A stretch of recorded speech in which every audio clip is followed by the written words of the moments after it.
ಸತ್ಯಯುಗ, ತ್ರೇತಾಯುಗ, ದ್ವಾಪರ ಯುಗ, ಕಲಿಯುಗ ಈ 4 ಯುಗಗಳ ಬಗ್ಗೆ ತಿಳಿದುಕೊಳ್ಳೋಣ. ಮಾನವನ ನೈತಿಕತೆ ಮತ್ತು ಧರ್ಮದ ಅನುಗುಣವಾಗಿ ಕಾಲವನ್ನು 4 ಯುಗಗಳಾಗಿ ವಿಂಗಡಿಸಲಾಗಿದೆ. ಯುಗ ಎಂದರೆ ಕಾಲಚಕ್ರದ ನಿರ್ದಿಷ್ಟ ಅವಧಿ. ಸತ್ಯಯುಗ ಎಂದರೆ ಮಹಾಕಲ್ಪದ ಅರ್ಧ ಭಾಗ, ಅತಿ ಹೆಚ್ಚಿನ ಭಾಗ ಅದಕ್ಕೆ ನೀಡಿದ್ದಾರೆ. ಅದರ ಅವಧಿ 17,28,000 ವರ್ಷಗಳು. 100ರಷ್ಟು ಜನ ದೇವಾಂಶ ಸಂಭೂತರು, ಸತ್ಯವಂತರು, ನಿಷ್ಕಲ್ಮಶ ಗುಣವುಳ್ಳವರು, ಆರೋಗ್ಯವಂತರು, ಇಂದ್ರಿಯ ನಿಗ್ರಹ ಉಳ್ಳವರು, ಕಣ್ಣೀರು ಇರುತ್ತಿರಲಿಲ್ಲ, ನಾಜೂಕು ಜನರು, ಪುಣ್ಯವೇ ಹೆಚ್ಚು ಇರುತ್ತಿತ್ತು, ಗಂಡು ಹೆಣ್ಣಿನ ಭೇದ ಭಾವ ಇರುತ್ತಿರಲಿಲ್ಲ, ಪ್ರೇಮ ಭಾವವೇ ತುಂಬಿತ್ತು, ಎಲ್ಲರೂ ಸಮಾನವಾಗಿ ಬಿಲ್ವಿದ್ಯೆ, ವಿದ್ಯೆ, ಶಾಸ್ತ್ರಗಳನ್ನು ಕಲಿತಿದ್ದರು. ಇವರ ಆಯಸ್ಸು 1,00,000 ವರ್ಷವಿತ್ತು, ಎತ್ತರ 48 ಅಡಿ ಇತ್ತು. ತ್ರೇತಾಯುಗ ಎಂದರೆ 12,96,000 ವರ್ಷದ ಕಾಲದ ಅವಧಿ. 75% ಜನ ಪುಣ್ಯವಂತರು, 25% ಪಾಪರ್ಥರು ಇದ್ದರು.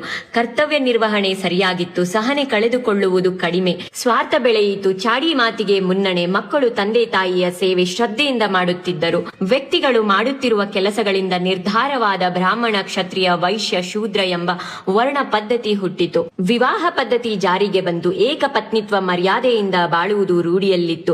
ರಾಮ ರಾವಣರ ಯುದ್ಧ ನಡೆಯಿತು. ಈ ಯುಗದಲ್ಲಿ ಆಯಸ್ಸು 10,000 ವರ್ಷಗಳು, ಎತ್ತರ 24 ಅಡಿ ಇತ್ತು. ದ್ವಾಪರ ಯುಗ ಎಂದರೆ 8,64,000 ವರ್ಷ. ಇಲ್ಲಿ ಕರ್ತವ್ಯ ಲೋಪ, ಸ್ವಾರ್ಥತನ, ಆಸೆ ಅತಿ ಹೆಚ್ಚು.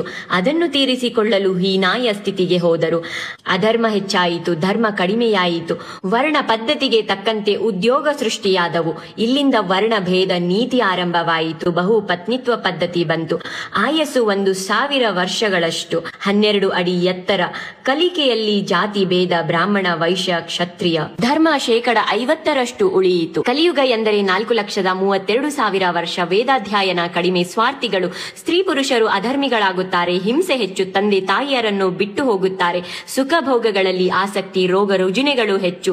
ಅರಿಷಡ್ವಗಳು ಅಂದ್ರೆ ಮನಸ್ಸಿನ 6 ಶತ್ರುಗಳಿಗೆ ದಾಸರಾಗುತ್ತಾರೆ. ಅವುಗಳು ಕಾಮ, ಕ್ರೋಧ, ದುರಾಸೆ, ಅಹಂಕಾರ, ಮೋಹ, ಅಸೂಹೆ, ಸೋಮಾರಿತನ. ಇವರ ಆಯಸ್ಸು 100 ಮತ್ತು ಎತ್ತರ 6 ಅಡಿ.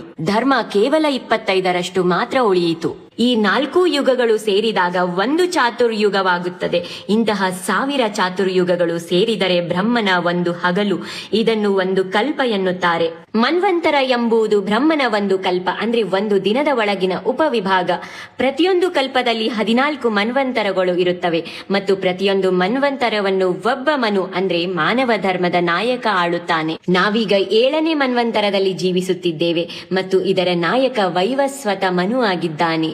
ಜೈ ಶ್ರೀಕೃಷ್ಣ. ರಾಧೇ ರಾಧೇ.